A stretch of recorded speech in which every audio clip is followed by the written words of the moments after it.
Assalamualaikum warahmatullahi wabarakatuh. Kami dari kelompok 1 ingin menjelaskan tentang self-purification dan eutrofikasi.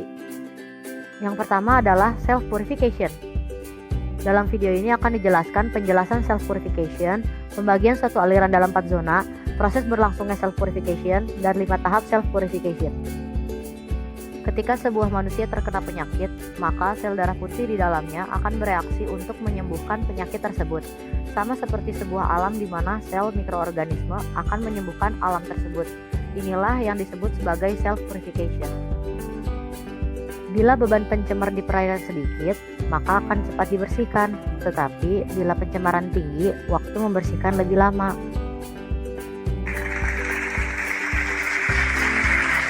Ada zona air bersih, zona dekomposisi atau decline, zona septic atau damage, dan zona pemulihan atau recovery.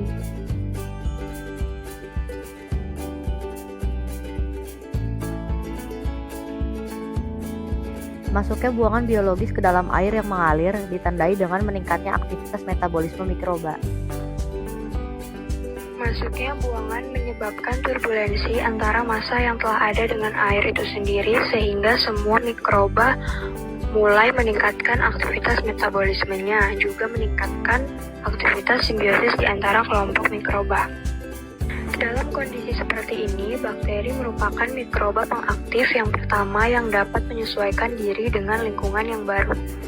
Bakteri memperoleh sumber makanan dari kandungan organik yang terdapat dalam buangan. Bakteri dan sedikit jamur dapat melakukan degradasi terhadap senyawa organik maupun senyawa anorganik dan menghasilkan senyawa ion, misalnya NO3- dan SO4-2-.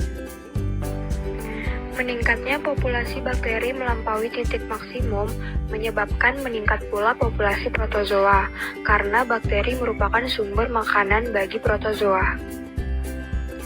Titik maksimum pertumbuhan bakteri ditandai dengan air yang menjadi septik, berbau dan berwarna hitam, atau dikatakan air dalam keadaan tercemar berat. Karena jumlah bakteri yang semakin banyak, maka kandungan organiknya pun semakin berkurang.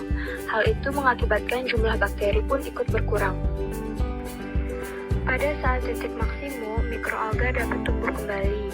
Untuk memperbanyak diri dan melakukan proses fotosintesis yang menghasilkan massa sel alga dan oksigen, mikroalga membutuhkan bantuan sinar matahari. Pertumbuhan mikroalga menandakan aliran yang tercemar mulai pulih kembali.